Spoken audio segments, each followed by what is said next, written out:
Down for the last topic. Okay, down for the last topic natin. Guys, okay. Ito na yung pinaka-last na topic. Pinaka-last na video natin, okay? So, for number 6, ito medyo favorite nyo to. Alam ko, nakita ko marami nakasagot. Joke lang. Pero yun, medyo hindi nga natin siya na-discuss before. So, kung titingnan nyo naman kasi, if i-imagine nyo lang naman yung problem, okay, medyo madali lang din naman talaga kasi siya. So, yun nga lang, hindi natin siya napasadahan before, okay? So, yun. And I think ngayon, kailangan nyo na mag-solve ng mas marami pang types ng ganitong problem. Okay? The 2 kilogram collar. By the way, ang collar na tinatawag is ito. Okay? This is 2 kilogram collar. Okay? Ngayon, is attached to a spring that has a stretched length of wait lang, hanapin ko lang ano ko. Hindi mamali. Okay? That has an unstretched length. That has unstretched length. Ibig sabihin, nanggaling pala yung ano natin dito. Hindi lang natin siya papunta doon. Okay, ito yung spring natin na una. Ito siguro at unstretched length natin. Dito naka-attach yung collar. Okay, which is 3 meters. Okay, now guys, ano ba yung distance ngayon ng stretch length natin? Di ba pagka yung from point A, from point A, yung collar mo, okay, yung collar mo is pumunta doon papunta, doon papunta sa B. Hindi ba mai-stretch siya? At eto ngayon yung stretch length niya. By Pythagorean theorem, meron kang given na 4 meters na horizontal, 3 meters na vertical. You can solve this. Okay, for this one, you have square root ng 3 square plus 4 square. Tama? Ilan yun? It's 5. Tama ba? So, 3 square plus 4 square is equal to 5. 5 meters pala tong andyan. Okay, kung ganun, okay na ba? Ibig sabihin, ilan ngayon yung inihaba ng spring natin? Hindi ba we have the formula for the work done by the spring na 1/2 kx square? Wherein etong x na to is the yung inihaba niya, yung elongated length niya or yung compressed length niya. I-recall lang natin guys that if this is the unstretched length, okay? This is the unstretched length. After pulling, di ba ang mangyayari dyan? After pulling, hahaba ngayon ito papunta doon. So, ibig sabihin, yung inihaba na yan yung x mo. Okay? Di ba nga guys, we have unstretched length of 3. Therefore, yung x mo is basically the stretched length minus the unstretched length. Okay? So, yung x mo is equal to 5 minus unstretched length na 3. Humaba pala yung spring mo ng 2 meters. So, medyo malaki, medyo mahaba. Nagkakaintindihan? So, okay na. Ngayon guys, ang formula lang natin kasi dito is basically the energy equation. The TA plus the summation ng work A to B is equal to TB. Yun lang. And ano ba yung work na nag-a-apply dito? Unang-una is spring. Kasi binigyan na nga tayo, no? K is equal to 3 Nm. Okay? 3 Nm. And then guys, meron pa bang iba? Sir, sasabihin na iba, sir, may nakalagay dyan 2 kilogram, 2 kilogram collar. Di syempre, pag convert natin ng weight yan, weight due to gravity. At kung titingnan nyo mabuti, ano ba yung naging niya? Ano ba yung naging movement niya? Sige nga. Mula dito, umislide ba siya pakanan? Ay, pataas o baba? Hindi. Umislide siya ng pakanan. Kung pakanan yan, ibig sabihin, is it horizontal or vertical? It is horizontal. Meaning, kung gumalaw yung collar natin horizontally, may nag-a-act ba na gravitational work doon? Wala. Kasi mag-a-act lang yung gravity, mag-a-act lang or magpo-produce lang ng work yung gravity mo if meron kang vertical displacement doon sa kinoconsider mo na object. Since wala, therefore, okay, pag inala natin yan, 1/2 mva square plus the summation ng work A to B is equal to TB. Ang TB natin is 1/2 mvb square. And guys, pwede na ba natin i-cancel out ito? Pwede. Dahil, initially, nandito yung position natin, andito yung yung collar natin, wala pa tayong velocity dyan. Okay? Ngayon guys, kung ganun pala, okay, ibig sabihin, yung work due to natin is only due to spring lang. Okay, ibig sabihin, yung UA to B natin is spring lang. Sabihin, we have 1/2, ang K natin dito is 3, multiplied by the X na 2. Ang work done by the spring natin, ABS, is equal to, ilan? 1/2, 3, okay, may square pa pala to dito. 1/2 KX square nga pala yun, okay. So, ibig sabihin, this will be 6, okay? And ngayon guys, equate na lang natin. So, 6 is equal to 1/2. Ang mass ng color natin is 2. Okay, and then we have the velocity VB. Okay, square. 6, 1/2, 2x square. Okay, so this will leave us, or this will give us the value of, ano ba yung magiging sagot dito? This will give us the value, ay mali pala ako, it's 2 point, tama lang pala, 2.45. So, 2.45 meter per second. O yan, ganun lang kasimple pala yung pagsasolve na to. Okay, hindi lang talaga natin siya nadaanan before. So, this is 2.45 meter per second. And by the way, this problem, guys, medyo may conflict yung answer key dito with the,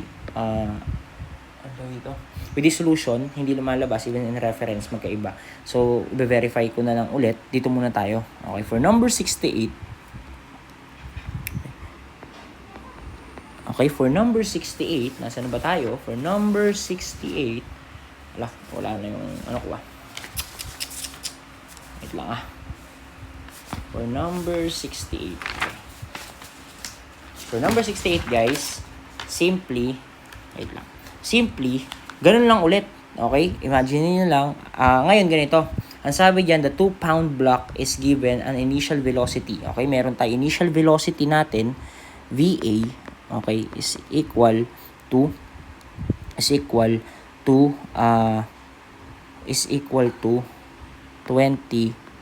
feet per second.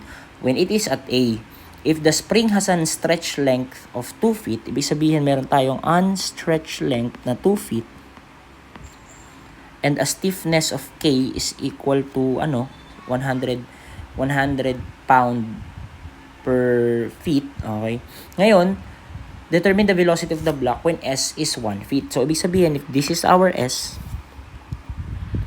ano daw yung magiging velocity natin if this is 1 feet? So, ibig sabihin, point C na lang i-consider natin. So, ibig sabihin, ang hinahanap natin dito is VC. Hanggang makarating siya sa point C. If that's the case, pwede pa rin tayong gumamit dito ng TA is equal to TA plus summation ng work A to B is equal to A to C. Gawin natin A to C. From point A to point C is equal to TC. Basically, this will be 1/2 MVA square plus the summation ng work from A to C is equal to 1/2 MVC square. Madali lang yung mass tsaka yung velocity ng A kasi given na yan. Ngayon, gusto kong malaman yung summation ng work from U to C. Ano-ano ngayon yung mga work na mag-act dito sa ating object. Okay? Kung mapapansin nyo guys, mag-work sa atin dito is spring and the gravity. Tama? If that's the case, can we all assume guys that the unstretched length, okay, kasi ang work ng spring natin, bakit na nga ulit mag-work din yung gravity? Kasi ang movement ng collar natin is influenced by the gravity. Mula dito, bababa siya. Pag pababa ang movement mo, vertical yung translation mo, merong influence yung gravity. So, from spring natin, we have 1/2 kx square. Ano ngayon yung x natin dito? Yung x natin, the unstretched length is 2 feet. Ano ngayon yung length natin when s is equal to 1 feet? Ibig sabihin, ano ngayon itong length natin na to? Tama? So, ibig sabihin that the x is equal to, x is equal to basically 2 square root ng 2 square plus, napangit, ayusin ko lang. Okay, wait lang guys. Huwag yung pansinin yan. Selfie lang. Okay. Ayan. Sorry. Nawala sa ano. So, okay. 1/2. Saan na tayo? Ito yun, guys. Tingnan nyo lang mabuti. Ayusin ko lang to. Ibig sabihin, itong portion na to, this will be, pag pinitagorian natin yan, this will be 1 square plus 2 square. So, ilan ngayon to? Yung 1 square plus 2 square natin na yan is equal to, ilan? This is your stretch length, okay? 1 square root ng 1 square plus 2 square is square root of 5. Okay, this is square root ng 5. And by the way, guys, this is your stretch length. Ayan na yung naging final length natin after ma-stretched. Okay? Ibig sabihin, yung x natin dito, di ba ulitin natin that the x is the, unstretched length minus, stretch length minus the unstretched length. Kasi nga, na-stretch ka, nag-elongate ka. Although, absolute yan. Okay? This is equal to stretch length natin na square root ng 5 minus 2. Diba sinabi sa problem na unstretched length natin is 2. So, x is equal to square root ng 5. Square root ng 5 minus 2 is 0.236. Okay, so this will be 0.236. So, pagka kinuha natin yung work done by the spring, okay, this will be 1/2 K. K natin is 100. Ang x natin is 0.236 square. So, U spring natin is equal to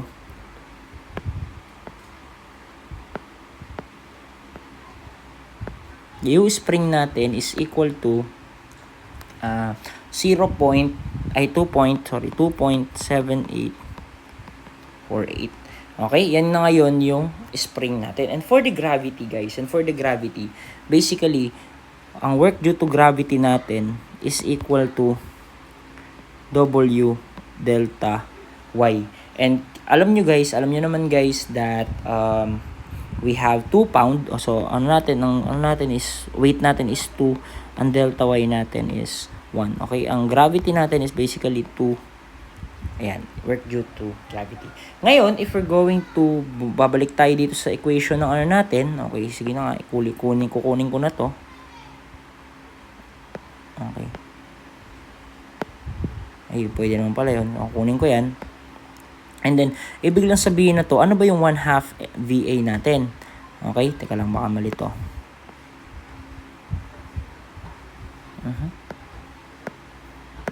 Wala pwede yan.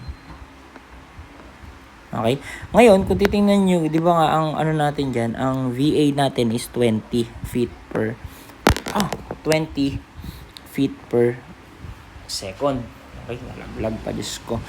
Okay, 20 feet per second. So, ibig sabihin lang na to guys, we have 1/2.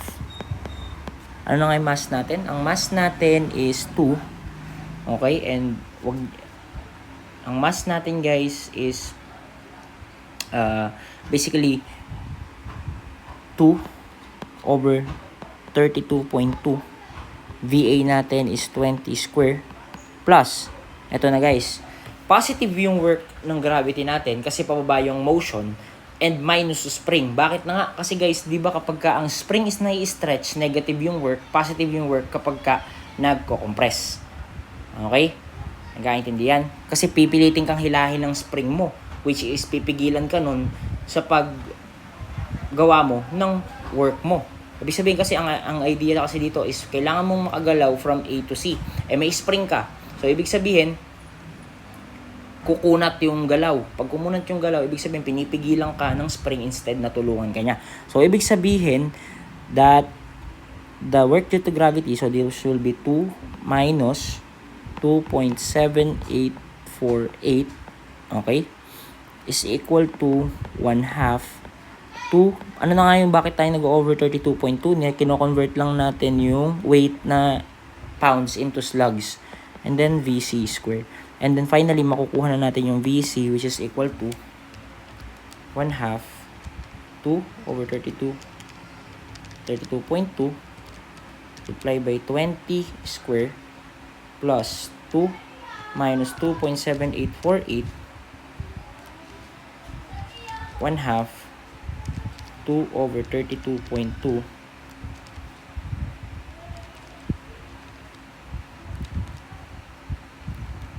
x square. Okay, so therefore, ang VC natin, this will be equal to